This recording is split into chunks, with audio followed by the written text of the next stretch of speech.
Have you ever felt like you were speaking a different language than someone you cared about, especially in a difficult relationship? Carl Jung, the brilliant mind behind analytical psychology, had a profound insight into the dynamic between a narcissist and an empath. He observed that there's one pivotal moment when everything shifts. It's not when the empath finally says the right thing, but when they learn to understand the narcissist's unspoken language. I'm not talking about words here, but their deep-seated psychological patterns, their cunning manipulative tactics, and their intricate emotional strategies. Imagine this. You start to decode their silent treatments, see through their guilt trips, and recognize their charm offensives for what they truly are. You can practically predict their next move before they even make it. And here's the kicker: you stop reacting in the ways they expect. Those hooks that once dragged you into their endless drama, they now just bounce right off. Jung called this shadow literacy, and it's a game changer. When a narcissist realizes you can see through their intricate games, they have two main responses. They either escalate their tactics dramatically or they simply vanish. But there's an even deeper truth Jung uncovered about what this awakening means for your psychological freedom. The narcissist's reaction isn't random. It follows predictable patterns that reveal so much about both manipulation and, more importantly, your own liberation. Jung understood that the narcissist's language was never about genuine communication. It was always about what I call psychological territory control. Every single interaction, every conversation, every emotional exchange was subtly designed to establish their dominance over your inner world. As Jung wisely put it, where love reigns, there is no will to power, and where the will to power is paramount, love is lacking.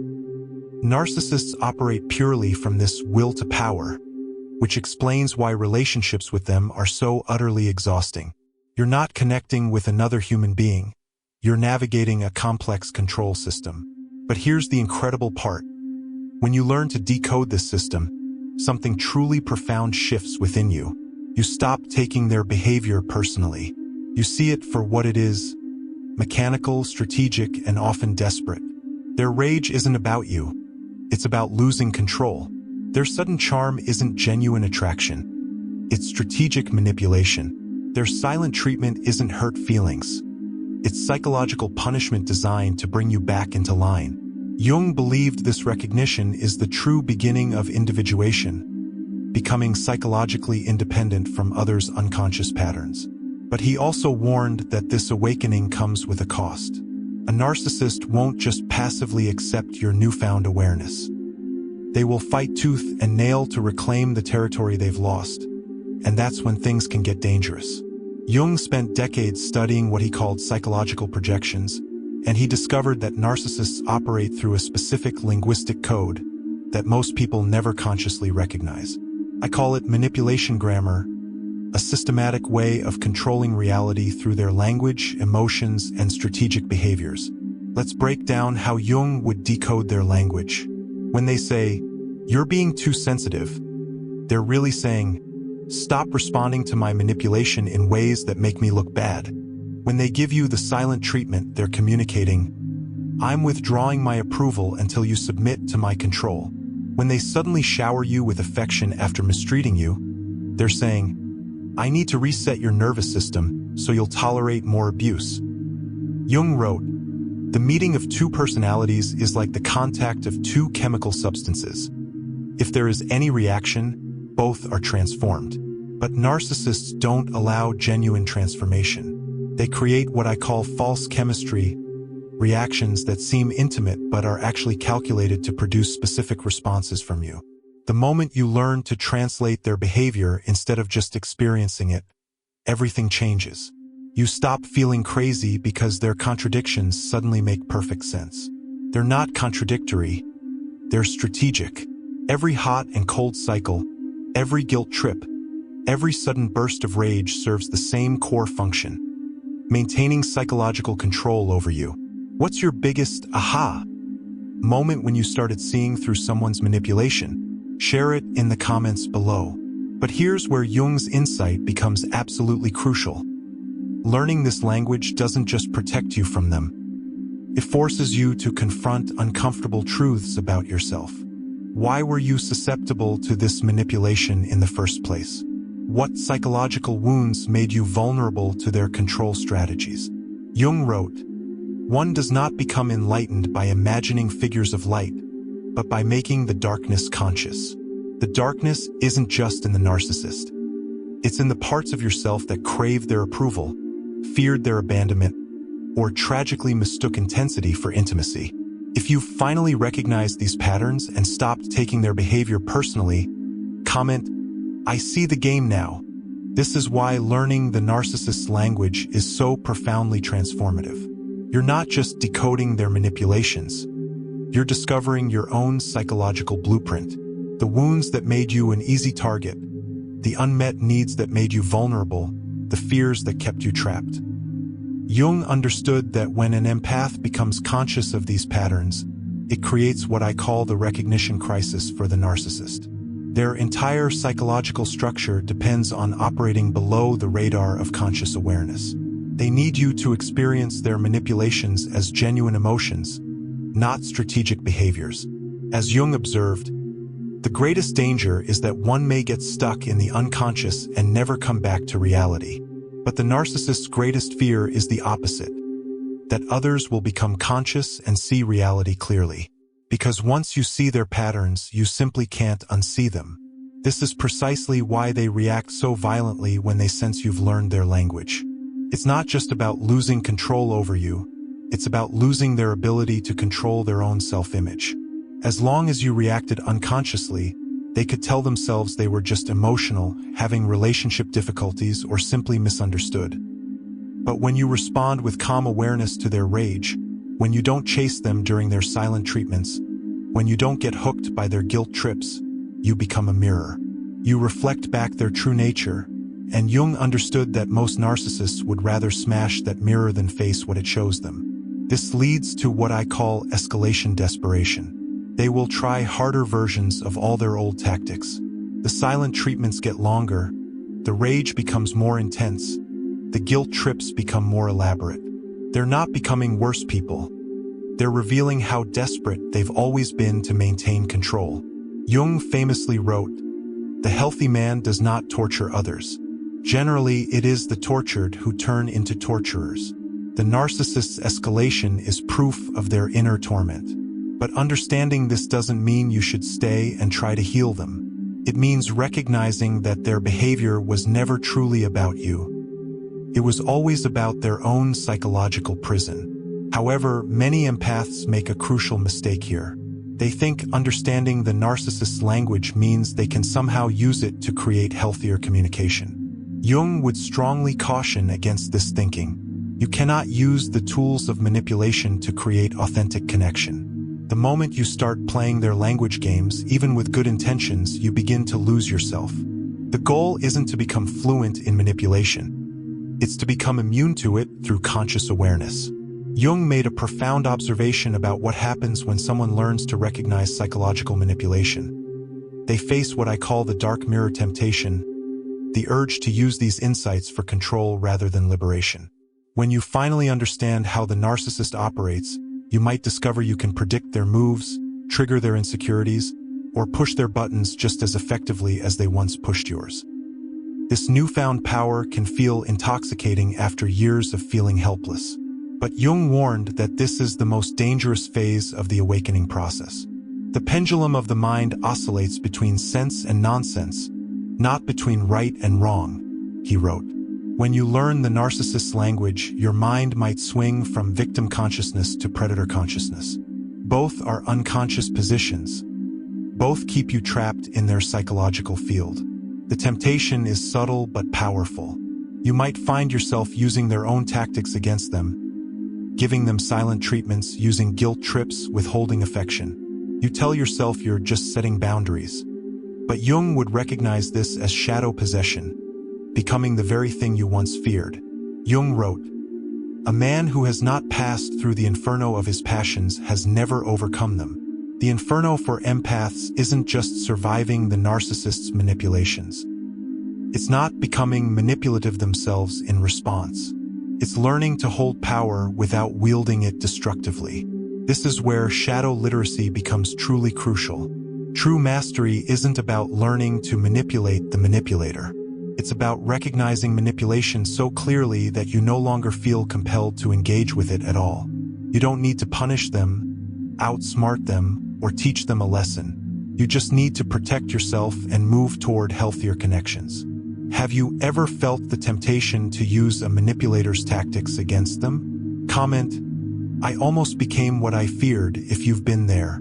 Jung understood that this temptation is actually a sign of healing. It means you're no longer identifying as a victim. But the goal isn't to become the perpetrator. It's to step off the victim-perpetrator cycle entirely. To become someone who can see manipulation clearly without needing to participate in it. The narcissist's language is like a virus.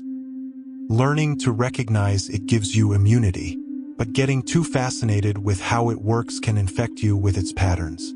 The key is developing what Jung called conscious detachment, understanding without absorption. Jung identified what he called the transcendent function, the psychological process that allows us to hold opposing forces in tension until something new emerges. For empaths recovering from narcissistic relationships, this means holding both compassion and boundaries, understanding and detachment, love and self-protection. When you truly master the narcissist's language, something remarkable happens. You stop needing to use it. You don't have to decode every manipulation, analyze every interaction, or prepare for every possible tactic. You develop what I call intuitive immunity, an automatic recognition system that operates below conscious awareness. Jung wrote, "Your vision will become clear only when you can look into your own heart. Who looks outside dreams? Who looks inside awakes." The real awakening isn't about becoming an expert on narcissistic behavior. It's about understanding why you were vulnerable to it in the first place. This inward journey reveals uncomfortable truths. Maybe you were raised by narcissistic parents and learned to equate love with chaos. Maybe you developed what Jung called wounded healer syndrome, believing your worth came from fixing others. Perhaps you had unhealed trauma that made intensity feel like intimacy. Jung understood that these wounds aren't character flaws. They're information. They show you exactly where your psychological work needs to focus. The narcissist was like an X-ray machine, revealing all the fractures in your sense of self-worth, your ability to set boundaries, your capacity to trust your own perceptions. But here's where Jung's insight becomes truly liberating. Once you see these patterns clearly, you can heal them consciously. You can develop what I call authentic boundaries, limits based on your values rather than reactions to their behavior. You can cultivate internal validation, self-worth that doesn't depend on others' approval. You can practice emotional sovereignty, feeling your emotions fully without being controlled by them. The narcissist taught you their language by forcing you to become fluent in manipulation, gaslighting, and control. But your recovery involves learning an entirely different language. The language of healthy relationships, authentic communication, and genuine intimacy. Jung wrote, "The shoe that fits one person pinches another. There is no recipe for living that suits all cases. What works in a relationship with a narcissist, hypervigilance, people-pleasing, emotional management, will sabotage relationships with healthy people. You have to consciously unlearn the survival strategies that kept you safe in toxicity. This is why recovery takes time. You're not just leaving a bad relationship. You're learning to speak an entirely different emotional language. One based on truth rather than strategy, vulnerability rather than manipulation, genuine care rather than transactional exchange. If you've started attracting healthier people since learning these patterns, comment, "My energy shifted, and so did my connections." Jung observed that when someone becomes immune to psychological manipulation, it triggers what I call control system collapse in the manipulator. The narcissist experiences something they've never had to face: the complete ineffectiveness of their primary coping mechanisms. This creates a profound crisis for them because their entire identity is built on their ability to control others' perceptions and reactions. Jung wrote, "The world will ask you who you are, and if you don't know, the world will tell you." The narcissist has always let their effect on others tell them who they are. When that effect disappears, they face an identity void. This is why they often escalate so dramatically when they realize you've learned their language. They're not just losing you, they're losing their sense of self. Their rage isn't really about your behavior. It's about the existential terror of being seen clearly and found wanting. Jung understood that this moment reveals the narcissist's core wound, the shame they've spent their entire lives avoiding, their grandiosity, their need for control, their manipulation tactics. All of it exists to protect them from feeling the inadequacy they've carried since childhood. When you stop reacting to their provocations, stop chasing during their withdrawals, stop accepting blame for their projections, you force them to experience the very feelings they've built their entire personality to avoid. This is why some narcissists become genuinely dangerous when they lose control. They're facing psychological annihilation. But here's what Jung would want you to understand. This crisis isn't your responsibility to fix. You didn't cause their wounds and you can't heal them. Your job is to protect yourself from the fallout of their psychological collapse. The narcissist may go through several predictable phases when they realize they've lost control. Escalation. Bigger manipulations, more extreme behaviors, desperate attempts to pull you back into the drama. False enlightenment.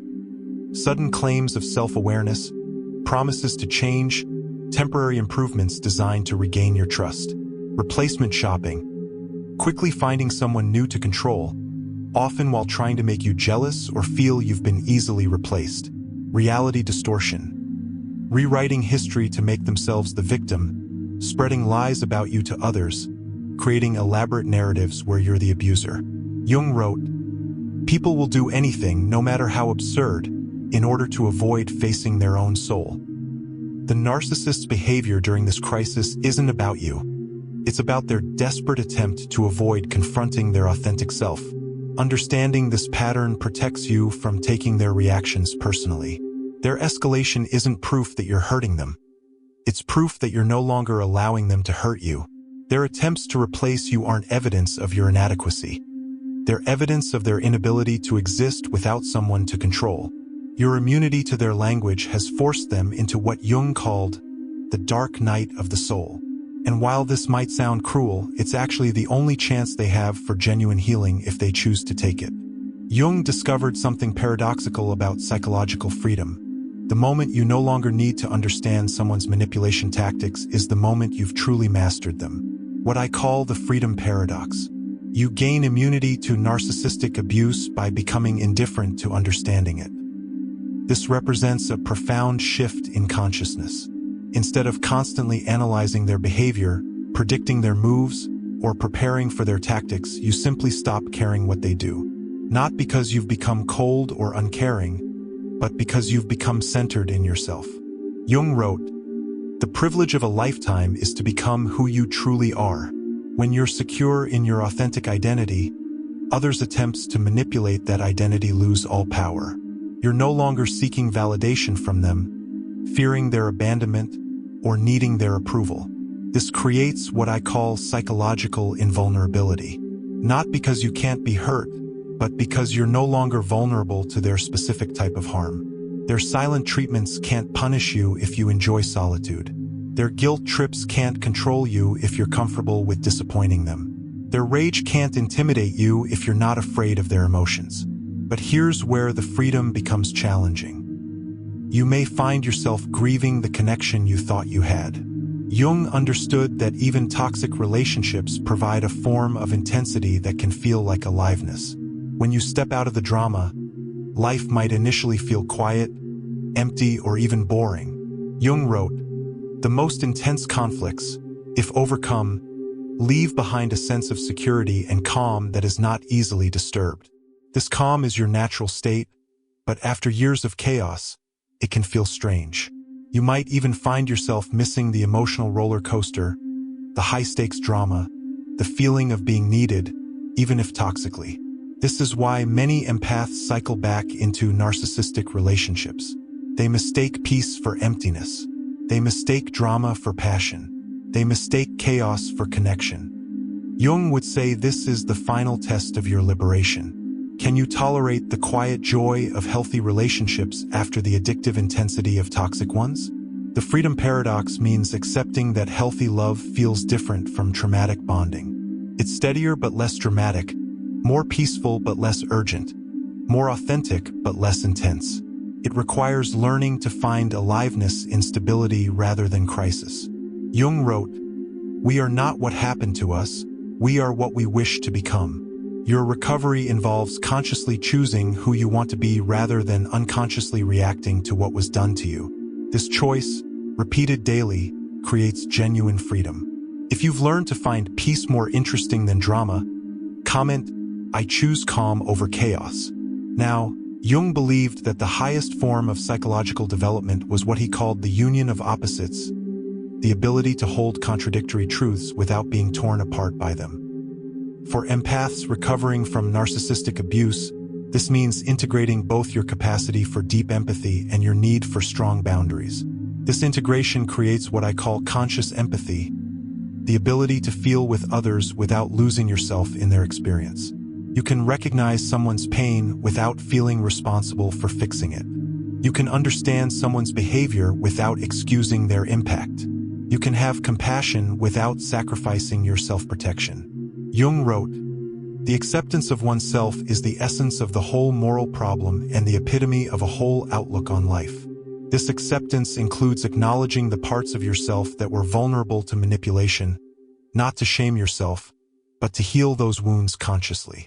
Maybe you discover you have a savior complex that made you susceptible to people who needed fixing. Perhaps you recognize abandonment fears that made you tolerate unacceptable behavior. Maybe you see codependent patterns that made you confuse enmeshment with intimacy. These insights aren't character attacks. They're roadmaps to freedom. The integrated empath develops what Jung called active imagination, the ability to consciously engage with their own psychological patterns instead of being unconsciously controlled by them. When you feel the old urge to fix someone, you can recognize it as a trauma response rather than genuine care. When you feel attracted to chaotic intensity, you can identify it as familiar dysfunction rather than true connection. This consciousness allows you to make different choices. You can feel the pull of old patterns without being controlled by them. You can recognize manipulation without needing to confront it. You can have boundaries without becoming rigid or closed off. Jung understood that this level of integration is rare because it requires holding multiple perspectives simultaneously. You must be strong enough to protect yourself while remaining open enough for genuine connection. Discerning enough to recognize manipulation while compassionate enough to understand the wounds behind it. The mastery isn't about becoming invulnerable. It's about becoming consciously vulnerable only with people who've earned that trust through consistent healthy behavior. Jung wrote, "Thinking is difficult, that's why most people judge. But the integrated person can think clearly about others' behavior without judging their essential worth." You learn to evaluate people's actions while maintaining compassion for their struggles. You can set boundaries with someone without needing to demonize them. You can protect yourself without becoming defensive or reactive. This is emotional maturity. The ability to be fully yourself while allowing others to be fully themselves, even when those selves are incompatible with your well-being. Jung observed that individual psychological healing creates collective transformation. When you become immune to manipulation, you don't just protect yourself. You model what authentic strength looks like for everyone around you. What I call the authenticity ripple. Your healing gives others permission to heal too. People notice when you stop participating in toxic dynamics. They see that you can be kind without being weak, that you can have boundaries without being cruel, that you can be empathetic without being exploitable. This challenges their unconscious assumptions about what relationships should look like. Jung wrote, "Everyone you meet knows something you don't know but need to know. Learn from them." But the reverse is also true. Everyone you meet can learn something from your journey towards psychological freedom. Your refusal to engage with manipulation shows others that they don't have to engage with it either. Children especially benefit from witnessing adults who don't accept abusive behavior.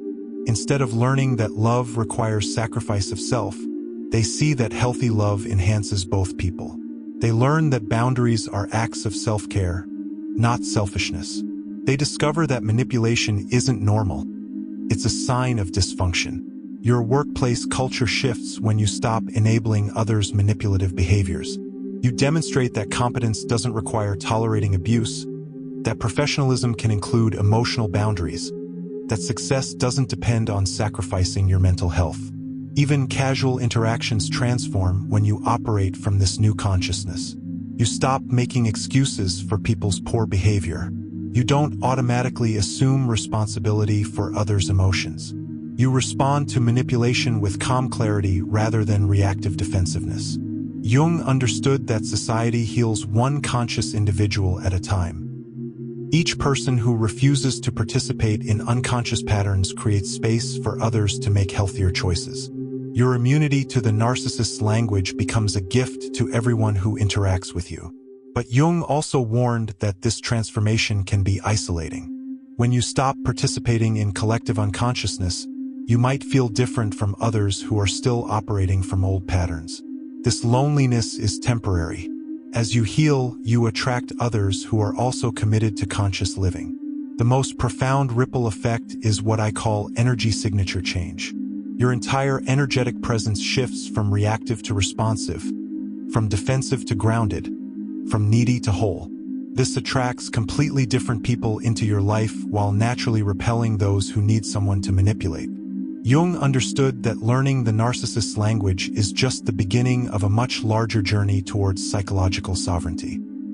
What matters isn't just recognizing manipulation. It's consistently choosing conscious responses over unconscious reactions. This consciousness requires daily practice. Every interaction becomes an opportunity to choose authenticity over people-pleasing, truth over peacekeeping, self-protection over self-sacrifice. These might seem like small choices, but Jung knew that transformation happens through accumulating moments of conscious decision-making. Jung wrote, "You are what you do, not what you say you'll do." Your recovery becomes real through consistent action, not through understanding or insight alone. Each time you maintain a boundary despite pressure, each time you refuse to engage with manipulation, each time you choose your well-being over someone else's comfort, you strengthen your psychological immunity. The conscious choice also means accepting that some people will never appreciate your growth. Those who benefited from your old patterns, your people-pleasing, your emotional management, your willingness to accept blame, may resist your transformation. Jung would say this resistance is information about the health of those relationships. Healthy people celebrate your boundaries because they make authentic connection possible. Unhealthy people resist your boundaries because they make exploitation impossible. Your growth becomes a sorting mechanism, naturally filtering out those who were never truly supportive of your well-being. Jung wrote, "In all chaos there is a cosmos, in all disorder a secret order."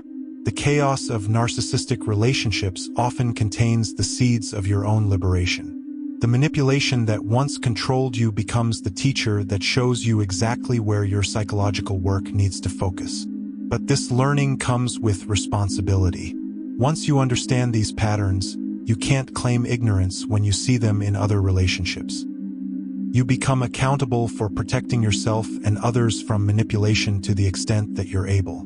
The conscious choice means using your hard-won wisdom to create healthier connections rather than returning to familiar dysfunction. It means trusting the quiet steadiness of authentic love rather than the addictive intensity of traumatic bonding. It means believing you deserve relationships based on mutual respect rather than mutual need. Jung believed this consciousness represents human evolution, the development of individuals who can love without losing themselves, connect without compromising their essence, and care without carrying what doesn't belong to them. When the narcissist realizes the empath has learned their language, they're not just losing control over one person. They're confronting the possibility that their entire approach to relationships is fundamentally flawed. But your awakening isn't about them anymore. It's about you reclaiming the psychological territory that was always yours. Jung wrote, "The greatest and most important problems of life are all fundamentally insoluble.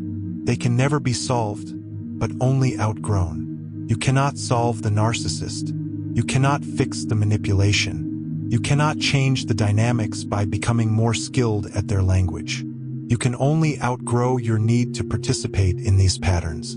Your journey from unconscious victim to conscious observer to integrated individual represents what Jung called the individuation process, becoming who you truly are beneath all the conditioning, trauma, and adaptation. The narcissist inadvertently became your teacher by showing you exactly which psychological wounds needed healing. Their language, the manipulation, the control, the emotional terrorism forced you to develop fluency in something far more valuable, the language of your own authenticity. You learned to recognize your real feelings beneath their projections. You discovered your genuine needs beneath their demands. You found your actual voice beneath their silencing. This is why learning their language ultimately sets you free. Not because you can manipulate them back, but because you can finally hear yourself clearly. The noise of their chaos no longer drowns out the quiet wisdom of your inner guidance. Every silent treatment taught you to value your own company. Every guilt trip showed you where your boundaries needed strengthening. Every manipulation revealed another way you were abandoning yourself for their approval.